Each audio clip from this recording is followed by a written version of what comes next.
A son's choices and a father's wrath. Joshua Morgan had grown up surrounded by luxury, crystal chandeliers, sleek sports cars, and the kind of wealth most people could only dream of.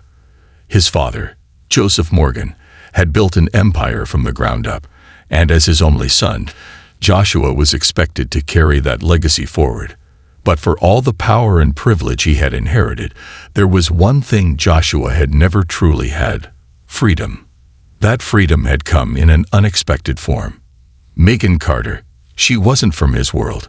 She wasn't born into money, didn't wear designer clothes, and had never been to one of the high society events his family regularly hosted.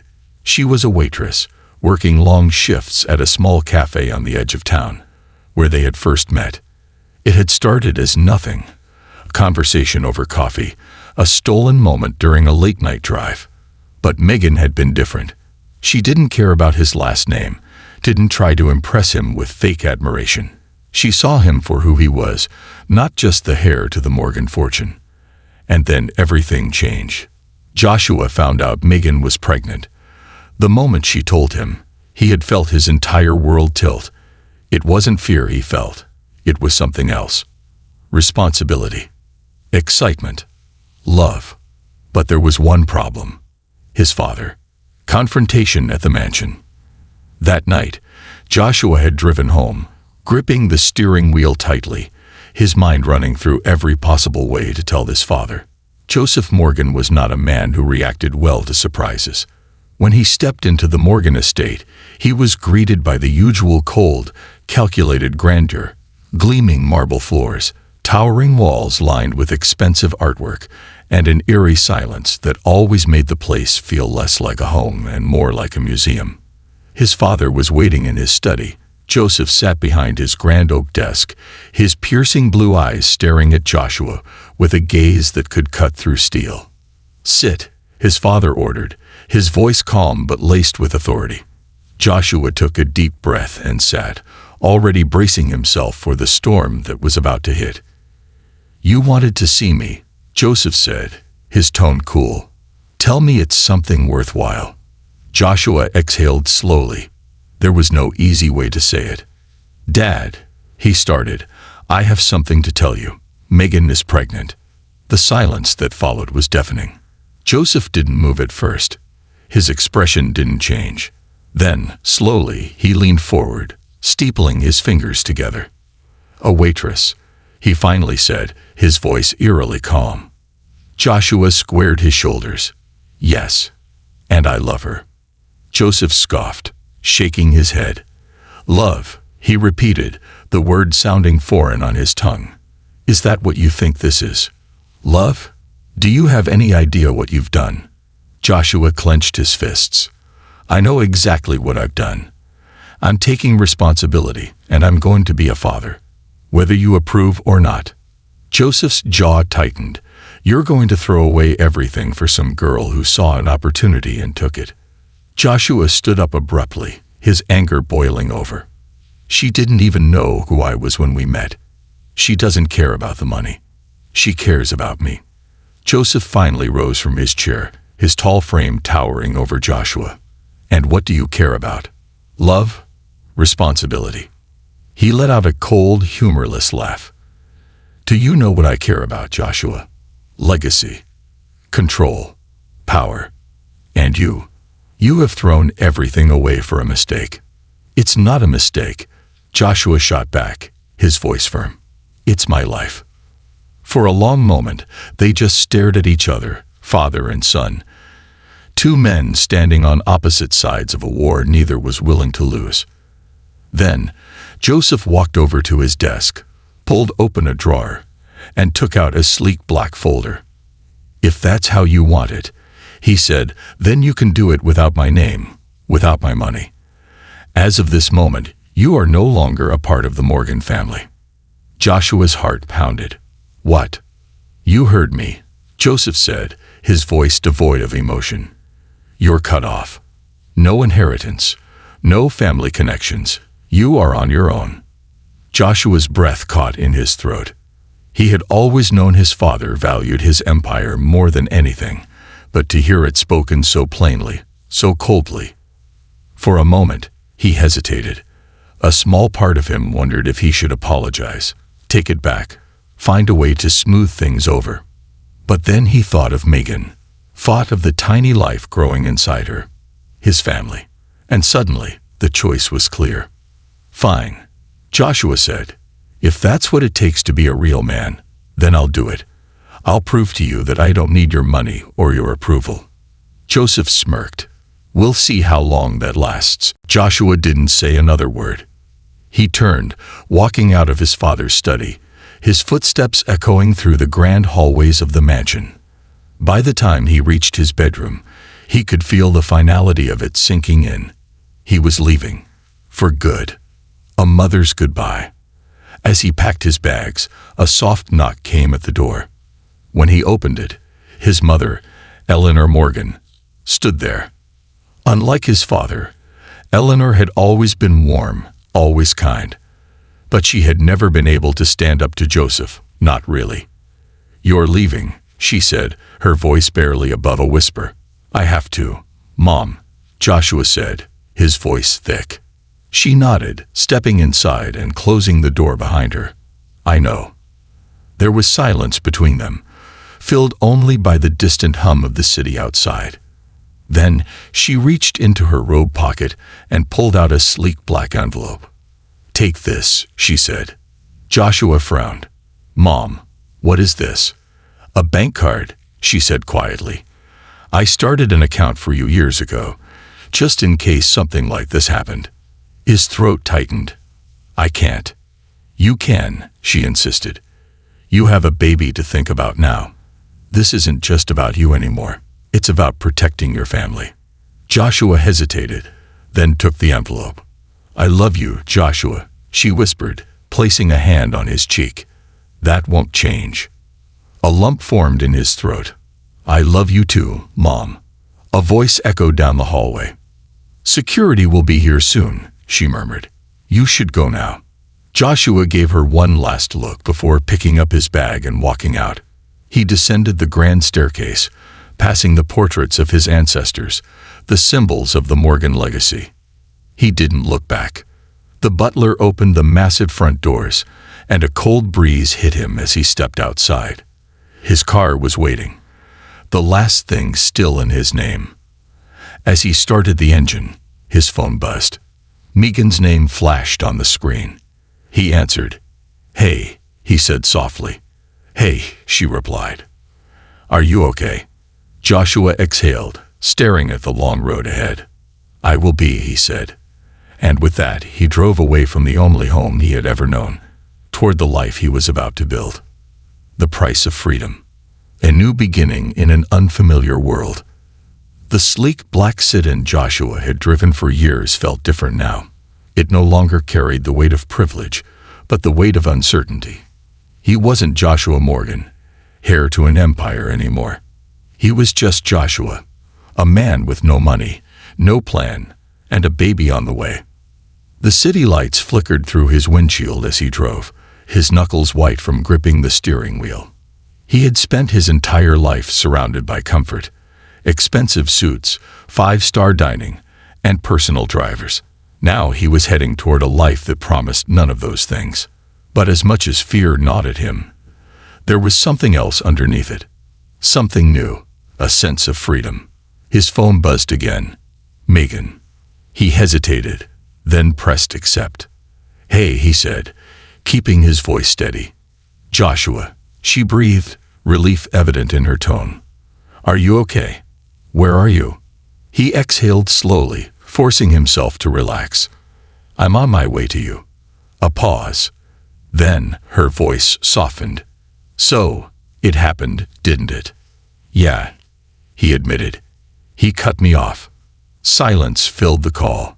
Joshua could almost picture her, sitting on the couch in her tiny apartment, tucking a strand of hair behind her ear, biting her lip as she processed his words. "You don't have to do this," she whispered. "You don't have to throw everything away for me." Joshua frowned. "Megan, this isn't just about you.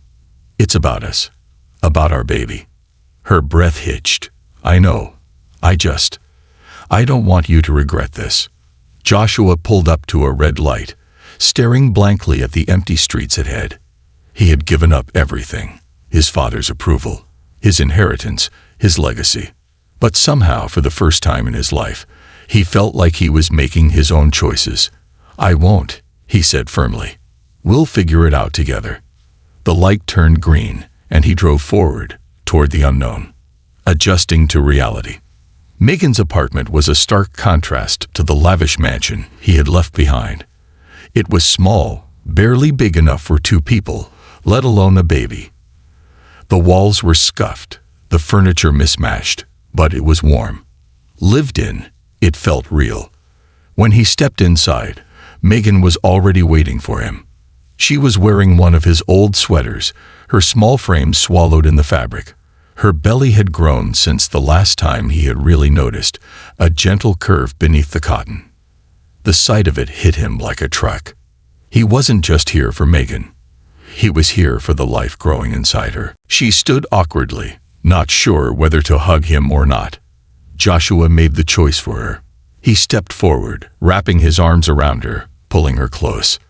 Megan melted into him, her fingers gripping the fabric of his jacket. Neither of them spoke. They didn't need to. After a moment, she pulled back, wiping at her eyes.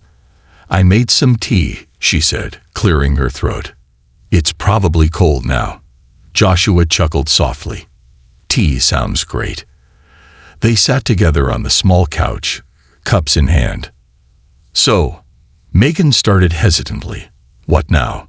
Joshua stared at the floor, realizing he didn't have an answer. The first signs of struggle. The next few weeks were a brutal awakening. Without his father's wealth, Joshua found himself facing struggles he had never experienced before. Finding a job was the first challenge. Everywhere he applied, the moment employers saw his last name, they either assumed he was some spoiled rich kid looking for a fun experience, or feared Joseph Morgan's influence, and rejected him outright. At first, Joshua had thought about using his connections, calling in favors from people who used to respect him, but he quickly learned how fast people abandoned you when you had nothing to offer them. "Sorry, Josh, you know how it is," one of his so-called friends had told him over the phone. "Your dad isn't someone I want to upset." Joshua had laughed bitterly after hanging up. His father had made sure he had nowhere to turn. Finally, after weeks of rejection, he found something. A job at an auto shop. The owner, Frank Peterson, was an older man who didn't care about last names or reputations. "You know how to work with cars?" he had asked, raising an eyebrow. Joshua had shrugged. "I can learn." Frank had sighed, then tossed him a pair of gloves. "Start tomorrow. You mess up, you're out." Joshua had never worked with his hands before. His life had been filled with boardrooms and investment meetings, not grease and oil. But every day, he showed up, learned, pushed through the exhaustion, and took every paycheck home like it was a trophy. Megan had been waiting for him each night, a warm meal ready despite their tight budget. She never complained, not once. But Joshua saw the exhaustion in her eyes, the quiet sacrifices she made. He hated that he couldn't give her more. An unexpected visit. One afternoon, just as Joshua was finishing his shift, an unexpected car pulled up outside the shop. A sleek black sedan. Joshua stiffened as the door opened, and his mother stepped out. She was still as elegant as ever, her presence commanding even without words. But there was sadness in her eyes. Joshua wiped his hands on a rag and walked toward her cautiously. "Mom." She exhaled, stepping closer. "I had to see you." His jaw tightened. "If my father sent you." "He didn't," she interrupted. "He doesn't know I'm here." That caught him off guard. "Then why?" Eleanor's gaze softened. "Because I needed to know that you're okay." Joshua scoffed, shaking his head. "I don't think Dad would be too happy about that." "Your father doesn't get to control everything," she said firmly. "And he doesn't get to decide whether or not I love my son." Joshua swallowed the lump in his throat.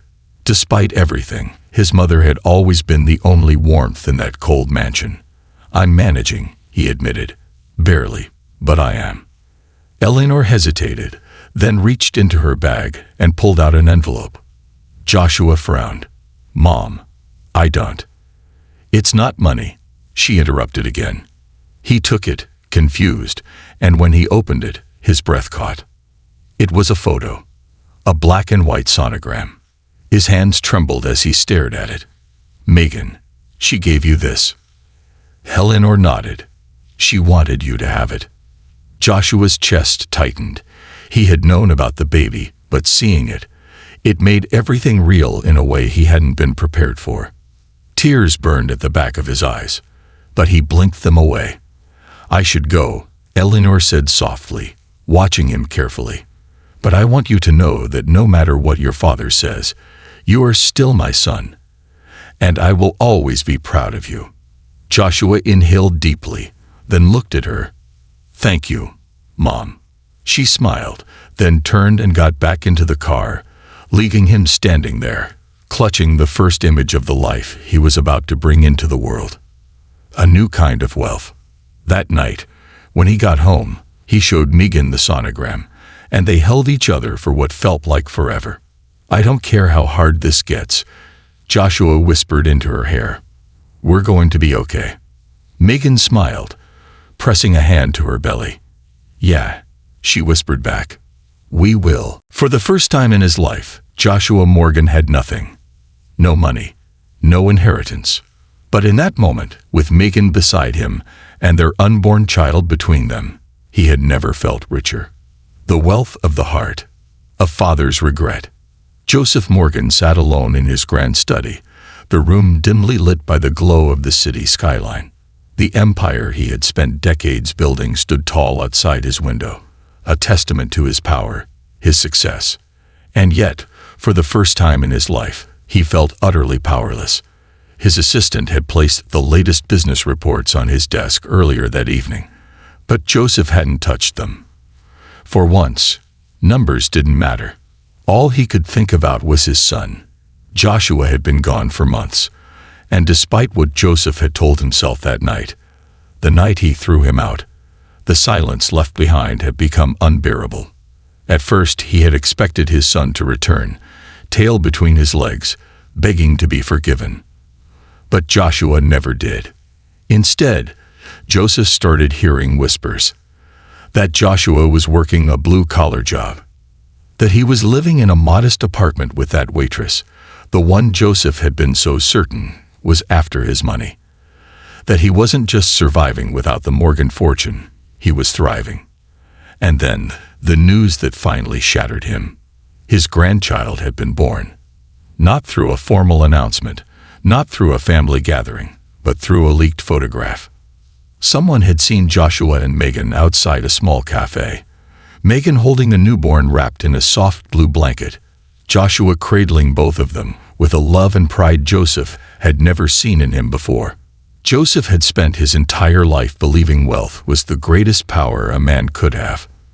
But his son had walked away from it all, and still built something greater, something real. And now, for the first time in his life, Joseph Morgan was afraid. Afraid that he had lost his son forever. A knock on the door. Joshua had just placed the baby in his crib when a knock echoed through the apartment. Megan, rocking in the chair beside him, frowned. "Are you expecting someone?" Joshua shook his head. No one came unannounced. Cautiously, he walked toward the door and opened it, only to freeze in place. Standing in the dim hallway, looking older than Joshua had ever seen him, was his father. Joseph Morgan, the untouchable, the ruthless, the man who had cast him aside, now stood before him. Not as a powerful billionaire, but as a father with regret in his eyes. Neither of them spoke at first. Joshua wasn't sure what he had expected: anger, arrogance, demands. But Joseph said nothing. Instead, he held out an envelope. Joshua hesitated, then took it, flipping it open. Inside was a photograph. His son. Joshua looked up, stunned.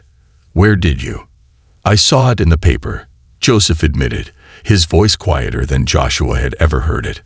Another pause. Then, Joseph exhaled heavily. I wanted to meet my grandson. Megan appeared behind Joshua, her expression unreadable. She didn't say a word, just glanced at Joshua, silently asking him, "What do you want to do?" Joshua studied his father. For the first time in his life, Joseph Morgan wasn't standing like a king before his throne. He looked human, flawed, lost. And Joshua realized something.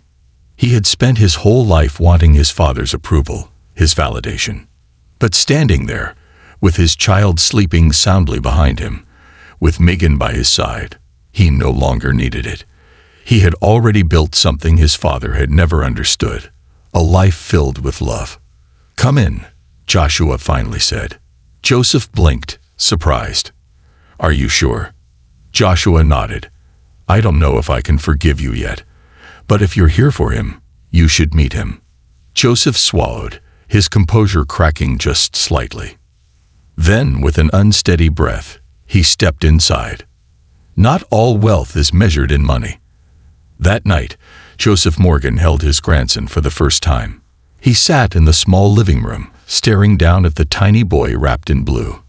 He had held billion-dollar contracts, shaken hands with world leaders, stood in rooms where history was written, but nothing had ever humbled him quite like this. A baby. His grandson. So small, so fragile, and yet he carried more power than any of Joseph's investments ever had.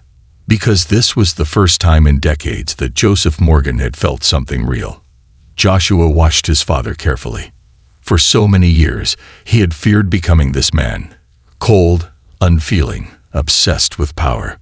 But looking at him now, Joshua realized that he had already won. He hadn't just walked away from his father's wealth. He had built his own kind of fortune, one made of love, family, and a future worth fighting for. Joseph looked up, his voice softer than Joshua had ever heard. "He looks like you," he murmured. Joshua smirked. "Yeah, but let's hope he turns out more like his mom." Megan chuckled from across the room. For the first time in his life, Joseph Morgan smiled. A real, genuine smile. Maybe, just maybe, it wasn't too late to be the father he should have been all along. And as his grandson curled a tiny fist around his finger, he realized something. Not all wealth is measured in money. Epilogue. A different kind of legacy. Years passed, and the Morgan name took on a new meaning. Joseph never fully repaired the damage between him and Joshua, but he did what he could. He became a grandfather. He showed up for birthdays, for holidays, for the little moments he had once ignored. And while he never said it outright, Joshua knew his father was proud of him. Not because of money, not because of power, but because Joshua had built something real. And in the end, that was the greatest legacy of all. This concludes the story. Thank you for watching until the end. I hope you found it enjoyable.